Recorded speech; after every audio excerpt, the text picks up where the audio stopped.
Awesome. So it's exactly 9:40, so I'm going to go ahead and get started because I sometimes run a bit long. If you're here to learn about voice assistant development like Alexa, Google Assistant, that sort of thing, you're in the right place. My name is Nara Kasbergen, and I'm here from Washington, D.C., where I work for NPR, aka National Public Radio. So just real quick, how many of you in the audience are Canadians? Can you raise your hand so I have an idea? Okay, so maybe like 2/3 of you. So with Canadians, I feel like it's always a toss-up of whether people have heard of NPR before or not. So just a quick explainer. We're essentially the equivalent of CBC radio. So only radio. In the US, public media is a little bit different. Television is done by an entirely different organization called PBS, and there was actually a lady here from PBS who gave a talk yesterday, so maybe some of you went to that. And I work for NPR, so we only do radio. And I'm a senior full-stack web developer there. I've been there for about 4.5 years now. And since last September, so a little over a year now, I've been part of a 5-member Skunkworks team that's focused pretty much 100% on voice UI development. And that's my lovely team there on the right. So you're probably wondering why NPR is interested in voice UI development. Why are we investing in this space? Well, for us, we're really treating it as a matter of survival. People are not buying radios anymore. They're not even buying devices with AM/FM tuners built in. But they are buying these devices. These are the Apple HomePod, the Google Home, and the Amazon Echo. And at our core, all we really need in order to provide an NPR-like experience is an internet connection and some kind of audio output like a speaker. And so that's where my team has been focused on making sure that we have a solid presence on all of these platforms. Thankfully, over the years, we've cultivated strong relationships with all of the major tech companies who are now producing these devices. So we've often had the privilege of being launch partners from day one, where NPR content is always available in some form or another, usually in the form of our hourly newscast. So you can say something like, Alexa, what's in the news? And you'll get a 5-minute news update that's kind of refreshed at the top of every hour. But what my team is focused on is really going beyond that and thinking more about what are the platform-native solutions that make sense for a radio company. And so that's really where our journey kind of got started. Now, you may have noticed that I have very purposely, up until now, avoided using the term smart speakers, which a lot of people use to refer to these devices, including our own executives. They love this term.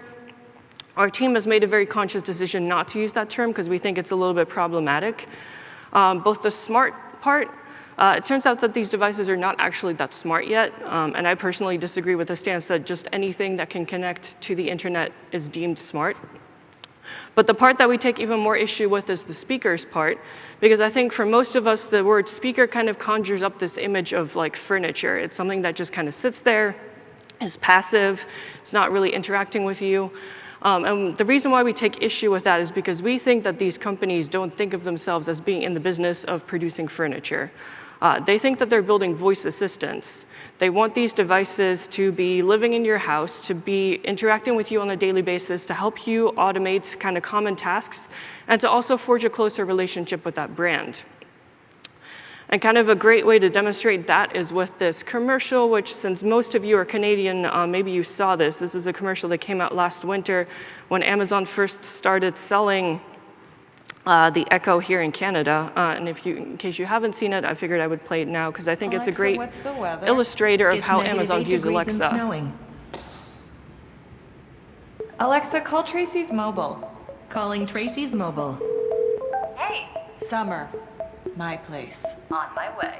Alexa, set the thermostat to 25. Okay. Alexa, reorder paper towels, please. Order placed. Alexa, play my summertime playlist. Alexa, thank you. No problem. All right, so like I said, I like showing that commercial because I think it really shows that Amazon thinks that they're in the business of providing you with a personal assistant who in this case helps you do something like plan a party, rather than just building some kind of hardware device that just sits on your counter and interacts with you only occasionally. But so anyway, so I've been working in this space for a little over a year and focusing on it pretty much 100% of the time, to the point where I could probably talk for 4 hours about all of the different kinds of challenges and interesting kind of aspects of working in the voice UI development space. And instead, I only have 30 minutes. So when I was preparing this talk, I turned to a lot of my developer friends and I asked, What do you really want to know about voice UI development? What's still confusing to you? What might I be able to kind of clear up that's not really clear in your mind?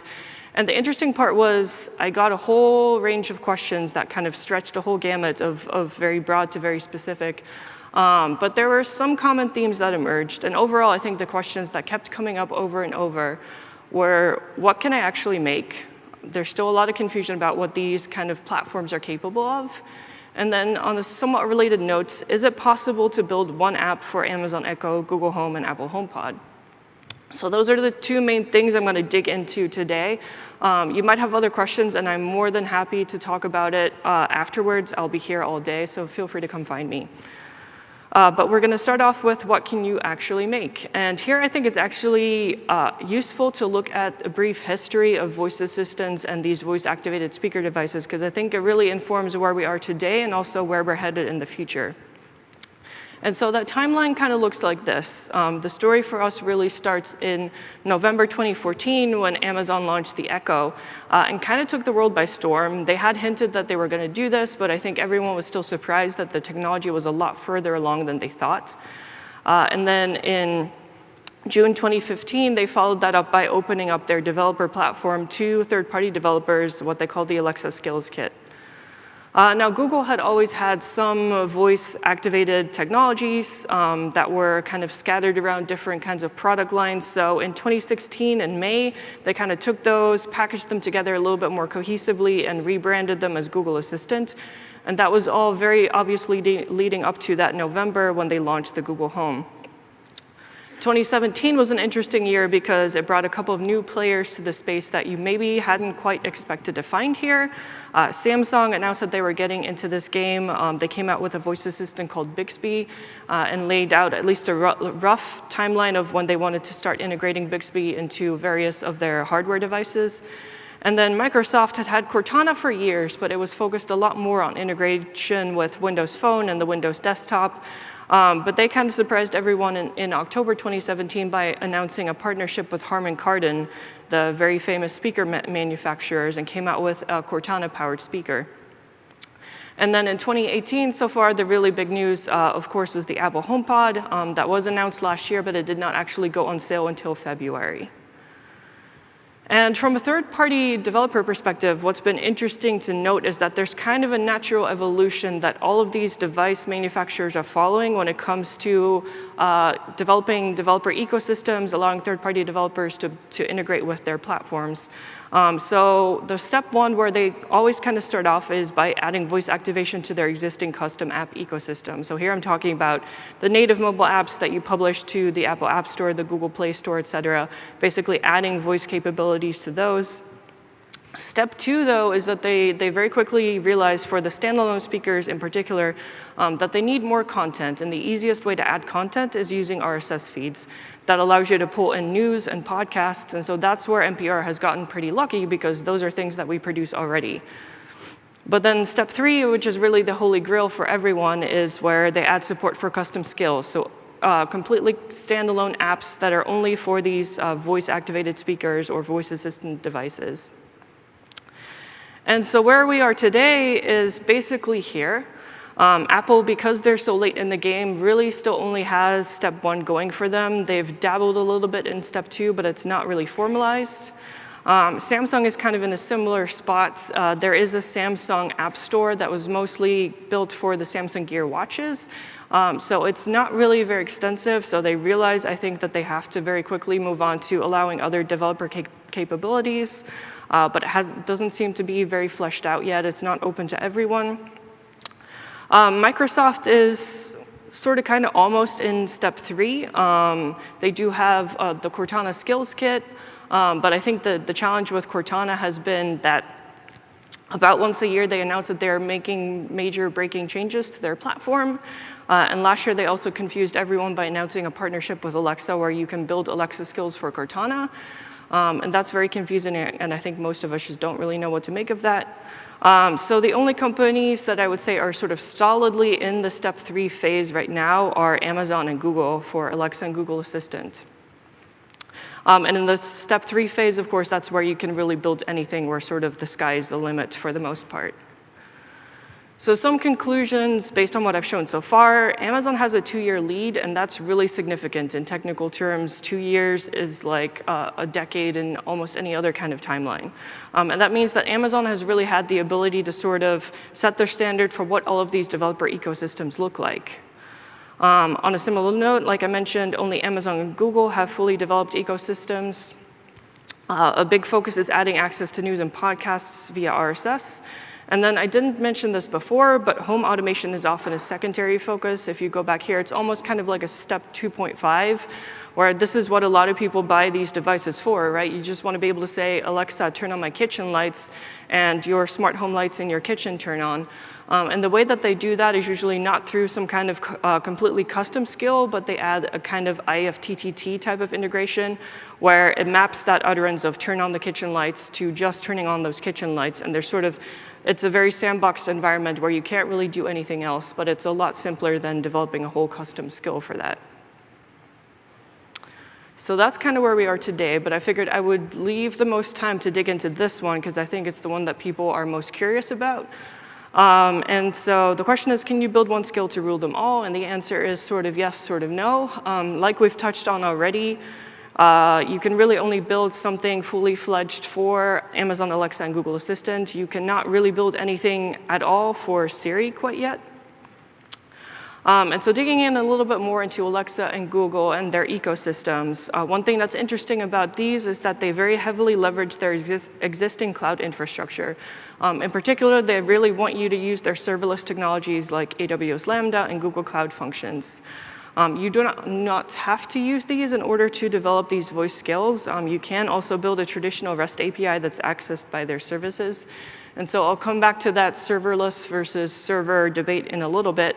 I figured it's easier to talk first about what this actually looks like in practice, because I think this is what a lot of people don't really realize is what's happening when you're talking to one of these devices. And this example uses an Amazon Echo, but for Google Home, it's almost exactly identical. You can kind of swap out the pictures, and it'll still essentially be accurate. But basically, when I'm talking to my Echo, I'm asking it to do something. The Echo basically takes a recording of that, sends it to the Amazon Alexa service in the cloud. The Alexa service parses that, I think it's an MP3, tries to figure out what you were saying, transcribes it, does a whole bunch of natural language processing, machine learning to try to figure out what you're actually trying to do, makes the determination that the user is trying to interact with your skill, and so it sends that request, which is a JSON blob that's formatted in a very specific way, over to your code, which here lives in the cloud. It does not have to live in the cloud, but probably does. Your code is essentially responsible for taking that big blob of JSON request, taking out the very necessary fields that tell you exactly what the user is trying to do, doing something, some kind of business logic with that, producing a response, which again is a blob of JSON in a very specific format, sending that response back to the Alexa service. The Alexa service sends that back to the device, and the device takes care of making sure that the user hears what they're expected to hear, whether it's Alexa saying something using the text-to-speech, or in NPR's case, it's usually playing an audio file of some kind. I also briefly touched on this, but I just want to emphasize, when I talk to people about how I do this work, they often turn back around and say, oh, that's really fascinating. You must be doing some really cool stuff with natural language processing and machine learning. And the answer is no, not at all, because that all happens inside of this black box that is the Amazon Alexa service, or for Google, it's Dialogflow. So that's basically all kind of abstracted away from you, and there's not really any incentive for you to do that in your code. So your code is actually just, in some sense, a very basic Express server. Takes in a request, produces a response, that's it. So going back to the serverless versus server debate, there are a lot of people who have very strong opinions about this and who can also explain it a lot better than I can. There have been several talks on serverless at this conference. There was a whole workshop on it yesterday, I think. So hopefully, if you were not familiar with it already, you checked out one of those talks. At the end of the day, I think it comes down to also your personal preference, what you feel comfortable with and what your business needs are. So for NPR, we really embrace serverless because for us in particular, the auto scaling was very appealing. what we notice a lot is that we get a huge spike in traffic in the morning before people go to work. Then during the workday, it kind of slows down a lot. Then when people get home from work, there's another kind of smaller spike in traffic, and then overnight there's almost no traffic whatsoever. So the great thing with serverless is that we don't have to worry about those spikes. We don't have to optimize for them. Everything just kind of scales automatically. Whereas if we were using a traditional REST server, either we would have to write our own auto-scaling or just optimize for the peaks and basically pay a lot of money for server capacity that we're not using during the workday or at night.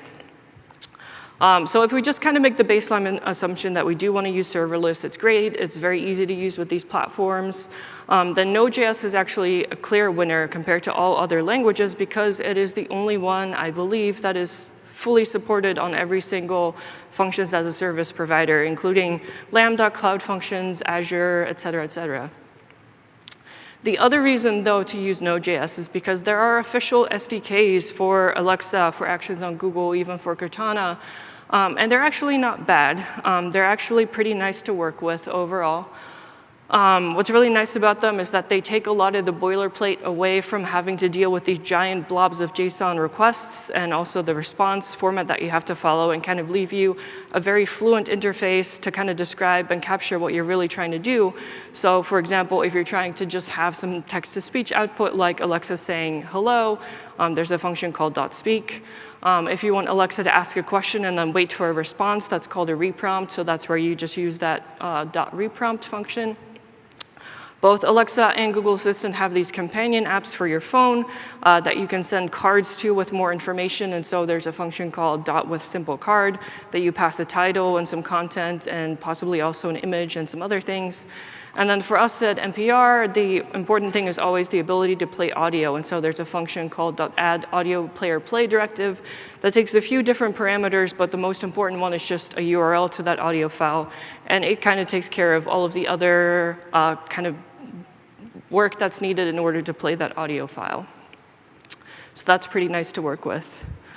Another thing that's really nice is that all of these device manufacturers have pledged to support this W3 standard called SSML, which stands for Speech Synthesis Markup Language, which is essentially an XML style of markup that you can use to manipulate that text-to-speech output in certain ways. Some of it is just kind of a nice to have, but sometimes it's also surprisingly critical. So for us at NPR, at one point, we were working on a feature where we're allowing a user to search for stations in their area. And a lot of stations just go by their call letters. So WNYC, for example, is a very famous example of that. And most of the time, we always pass call letters in all caps, and Alexa dealt with it fine. And then I realized at one point, I was testing that Alexa was pronouncing WFUV as WFUV.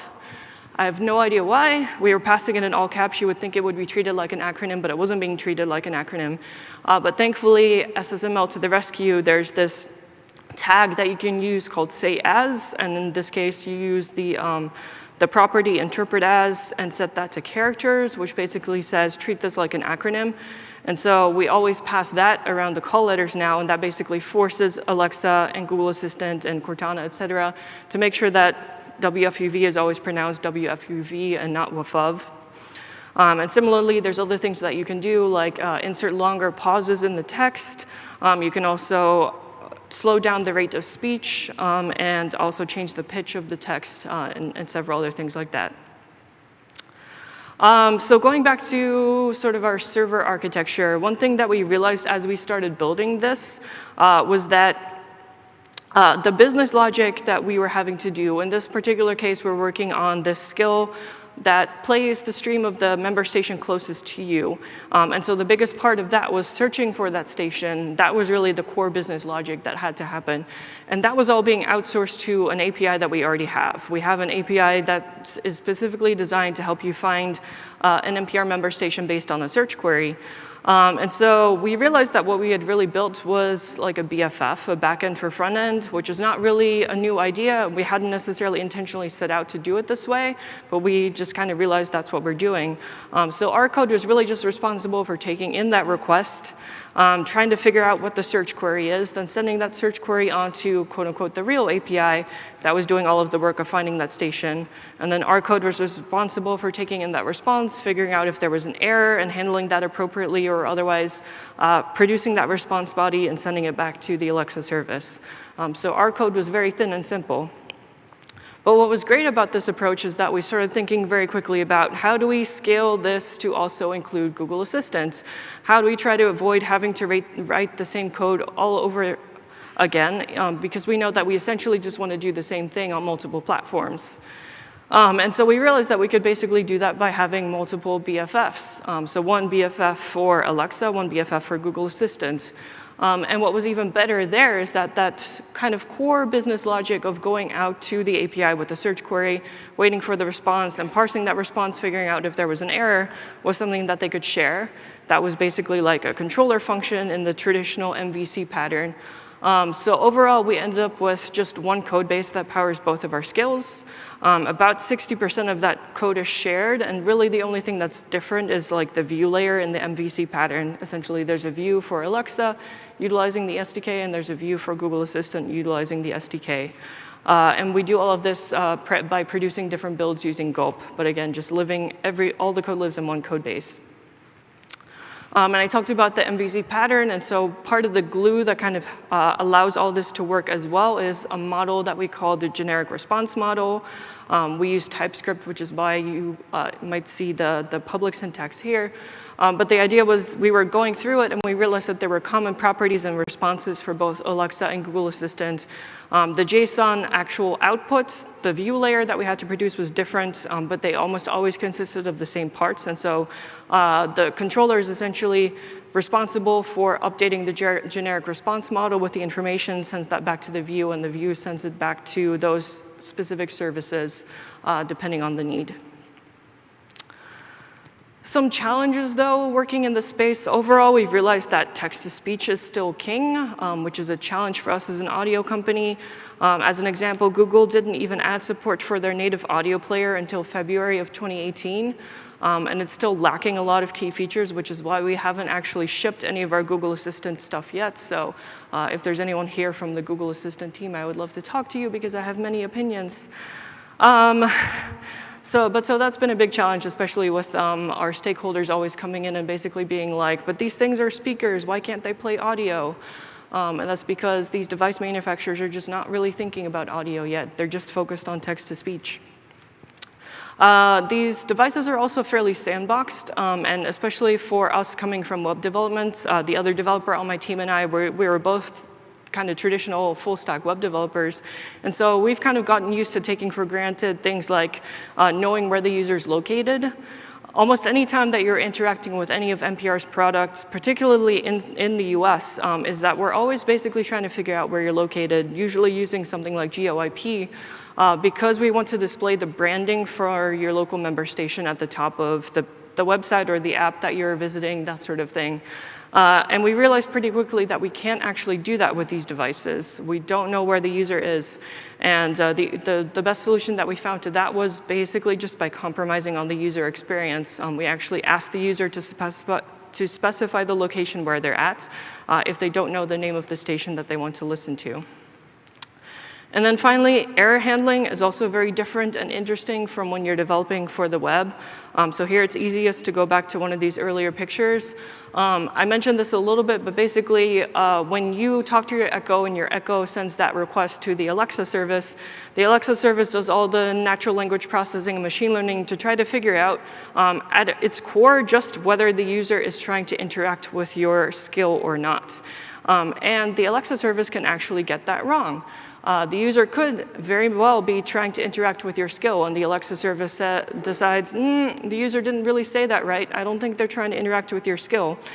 And what happens in that case is that the Alexa service basically just kind of throws an error, but it doesn't send any kind of signal at all to your skill that this might have happened at all. So there's this kind of concept of like invisible errors that we're not really used to coming from a web development world, where we're used to sort of capturing all of the inputs and having logs and that sort of thing. And so that's also emphasized to us that we need to get a lot smarter about the way that we do user testing, actually observing users interacting with these devices and with these skills, rather than just relying on logs to try to figure out what's going on. So overall conclusions, the code is not hard. I never show a lot of code samples in this talk because I think the code is sort of the easiest and most boring part because it is just interacting with these big blobs of JSON. If you're using the SDKs, it's these functions that take all of the boilerplate away from you. But what's interesting and challenging is understanding the platform limitations and user expectations and even stakeholder expectations in our case. There's also this interesting thing that I call the Apple wildcard factor, which is everything that I just said might end up not being true a year from now if Apple decides to do something completely different for custom app development for Siri. So far, they have not really made any announcements yet, but it's just interesting because I think as developers, we've often taken for granted that Apple was often one of the first in like a new technology space, and they're the ones setting the tone for exactly how that's going to work. That's how it worked with native mobile development. But in this case, it's Amazon who got there first, and so it's going to be very interesting to see if Apple is going to continue to follow Amazon's lead here or whether they're going to kind of forge their own path.